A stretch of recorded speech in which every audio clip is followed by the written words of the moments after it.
What is life for Elon Musk? As I get older, I find that question to be confusing or troubling. I think particularly when you see the advancement of something like video games. Like say 40 years ago, the most advanced video game would be like Pong, where you had like two rectangles and a dot. But now you can see a video game that's photorealistic and millions of people playing simultaneously, and you see where things are going with virtual reality. Then eventually those games will be indistinguishable from reality. They'll be so realistic you will not be able to tell the difference between that game and the reality as we know it. How do we know that that didn't happen in the past and that we're not in one of those games ourselves? Tonight's topic is the universe a computer simulation? We've got some highly thoughtful, talented, respected people to weigh in on this.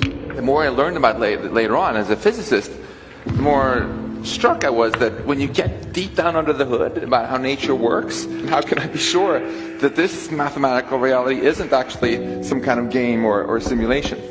In my research, I had found this very strange thing, error correcting codes. Error correcting codes are what make browsers work.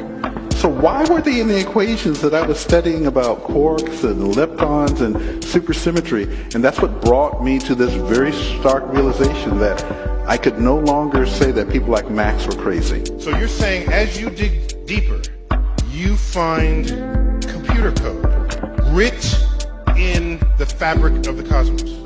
Computer code, strings of bits of ones and zeros. We seem to see a pattern forming over here. Our universe is pixelated. A matter isn't as real and as solid as we'd hoped. Our reality can be shut down, and we are ultimately informational, virtual beings so comparable to a computer program that it isn't a big jump to accept that we are possibly, no, we are probably living in a computer simulation. You sold a gun to a murderer so you can play video games? Yeah, sure. I mean, if you spend all day shuffling words around, you can make anything sound bad, Morty. Here, check this out.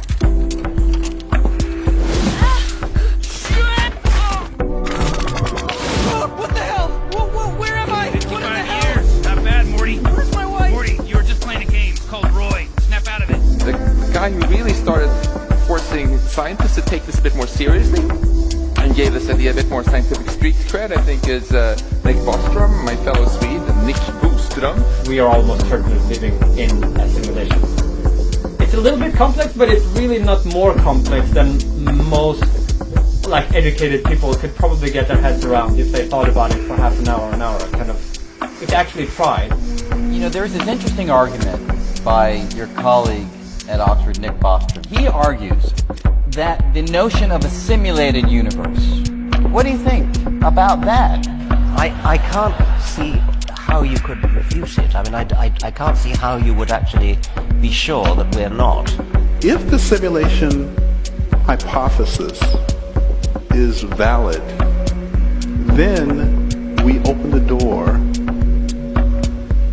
to eternal life and resurrection and things that formerly have been discussed in the realm of religion. And the reason is really quite simple, because as long as I have a computer that's not damaged, I can always rerun the program. If you're not sure at the end of the night whether you're actually simulated or not, my advice to you is go out there and live really interesting lives and do unexpected things so the simulators don't get bored and shut you down. There you go. Add new sim. Let's make him neat. He's going to be outgoing to be a celebrity, because I want him to be a celebrity, sure. Nice. Oh my god. That is freaking hilarious. What are you doing?